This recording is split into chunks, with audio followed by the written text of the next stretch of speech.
There's a pattern I've noticed since I've been doing this work that is consistent between people who are supportive of transgender, non binary people, people that desire to be inclusive, and people who are not supportive of the transgender and non binary community. Before I share what this pattern is, I want to first say that the point of discussing it is not to scold anyone, not to imply that anyone's bad or anything like that. It's quite the opposite. It is to create awareness because it's when we create awareness that we can begin to change. It is about getting the opportunity when we become aware to examine our beliefs and understand where they come from. Understand that we were raised to believe gender to equate to certain things that we now know are not correct. And so it makes sense that some of those beliefs that we were taught growing up may come out in our language and in our behaviors, which I would say that is what this pattern that I'm seeing comes from that. And it isn't until we create the awareness of, oh, this is what we're doing, and oh, it makes sense why we're doing it, before we can understand how do we do it differently? How do we approach things differently to be the inclusive provider that we desire to be? So I invite you to listen to this with an open mind and an open heart to see where it exists in your own life and to see where you can begin to create change. So, what I'm referring to today is oftentimes among those who are not supportive, what it sounds like is a little bit different, but same idea. What it sounds like is I call it as I see it.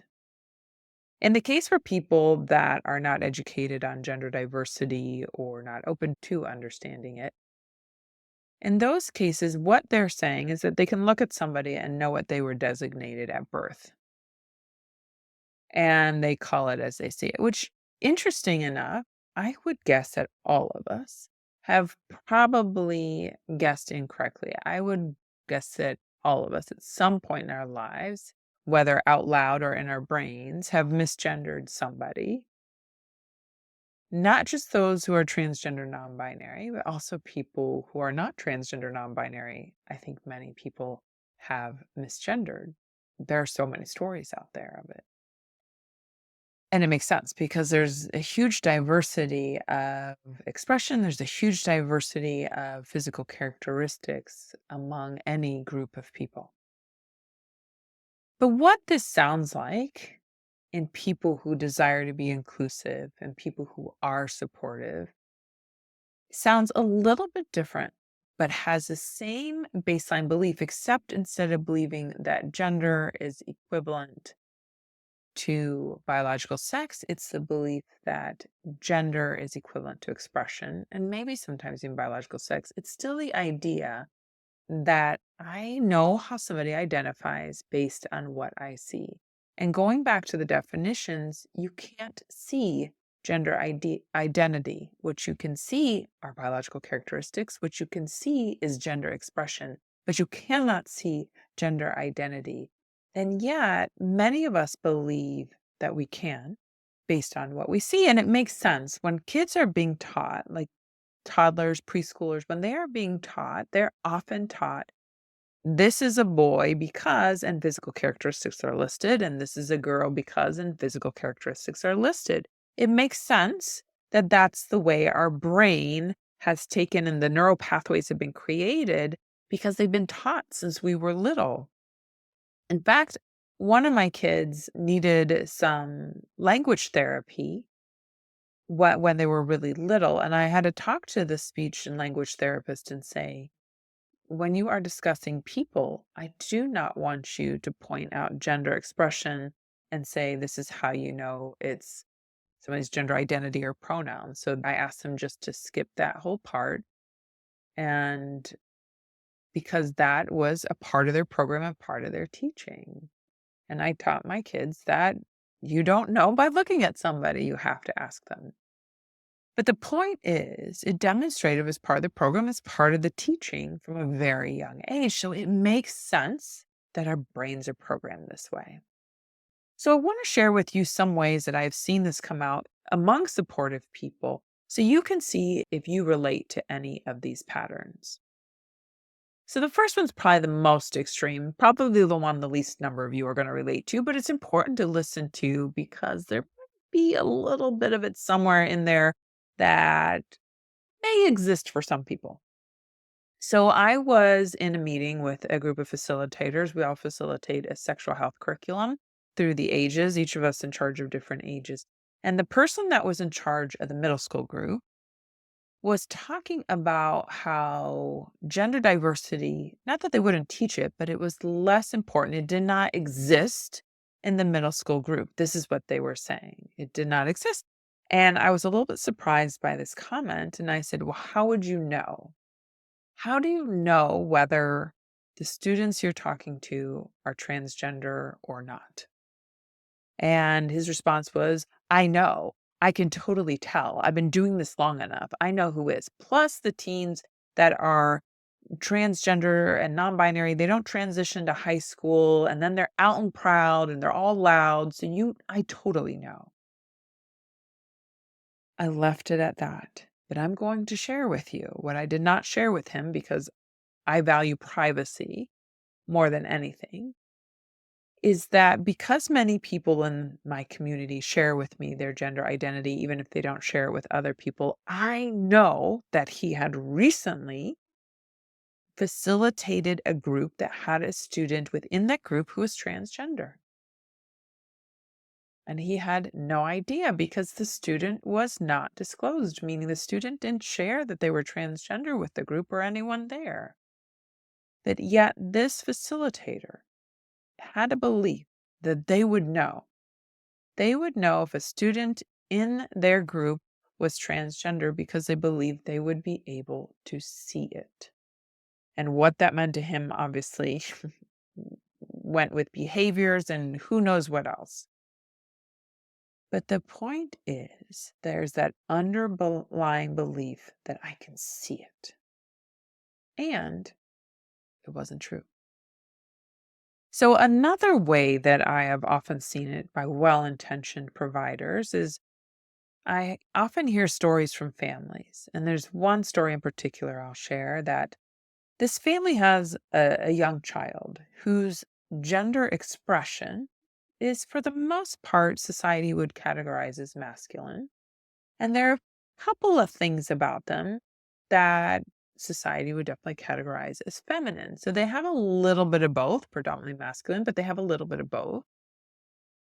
And the child identifies as a boy, he's a boy. And so this parent was telling me about how they were talking to a provider who they've known the providers help them with other kids. The provider had met their child many years ago and hadn't had an opportunity to meet with them yet this time. But the provider kept referring to the child as they. The parent at first just thought it was because they were being inclusive and they hadn't asked and hadn't been told the pronouns of the child. So it was appreciative of it initially and said, oh, my child identifies as a boy. He uses he, him pronouns. And the provider did not looked at them, but did not acknowledge it and continued to refer to the child using they, them pronouns. And this is something the parent was sharing with me is not unusual for them, that many times, not always, but many times among people that are supportive, their child's often referred to as they, them, even when their child corrects them and says, no, I'm a boy, I go by he, him. Many people will continue to refer to the child as they, them. And this is what I mean, thinking that what you see can tell you how somebody identifies. There's almost a feeling of, we know better how you identify. You're a young kid, you probably don't realize yet that you are non binary.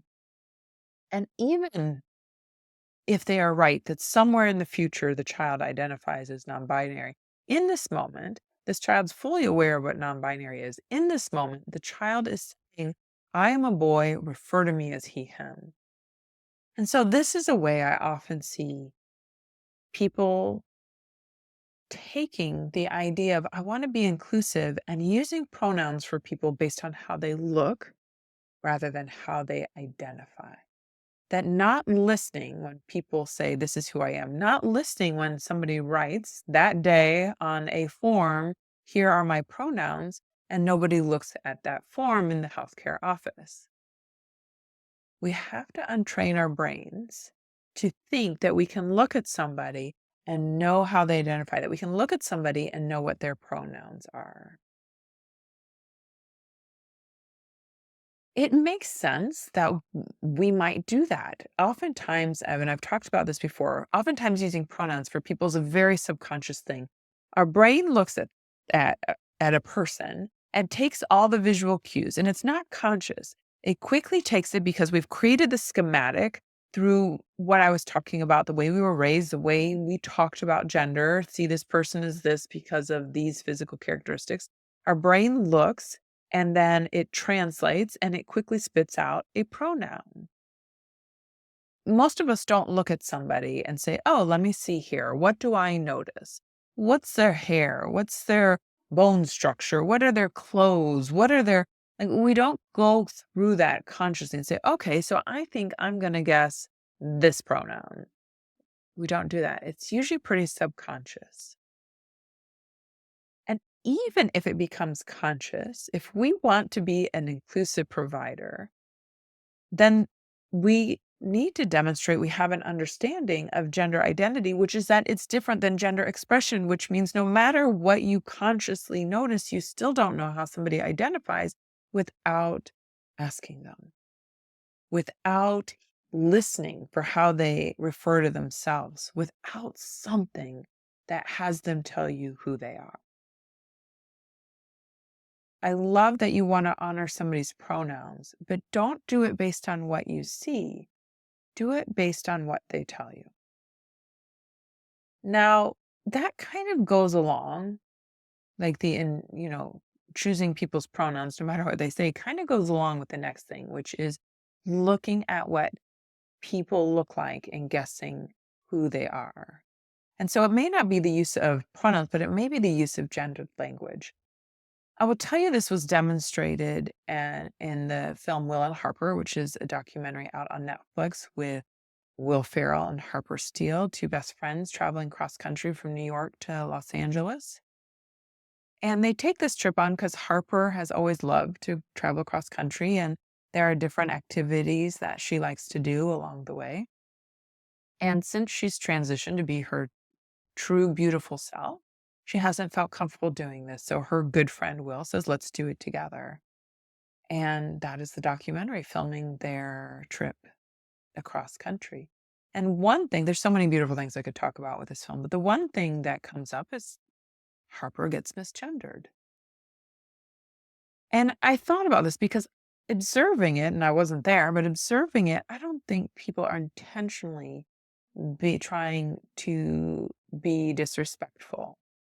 I think their brain, using their schematics that they grew up with, are taking in the visual cues and spitting some words out without thinking about it. Because there are a lot of visual cues that you could argue might suggest using the term she, but for whatever reason, they didn't.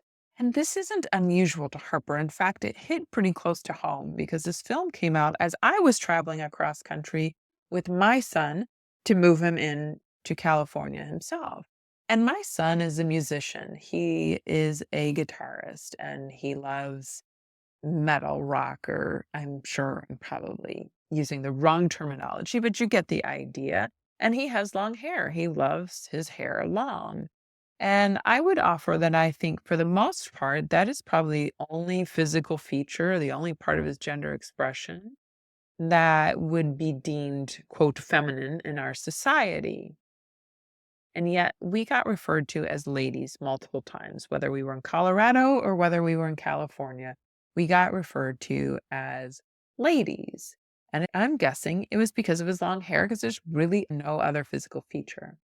And as I've spoken about this to people, to other parents that have sons with long hair, that also often get referred to as she and lady and girls and so forth, regardless of the rest of their physical features.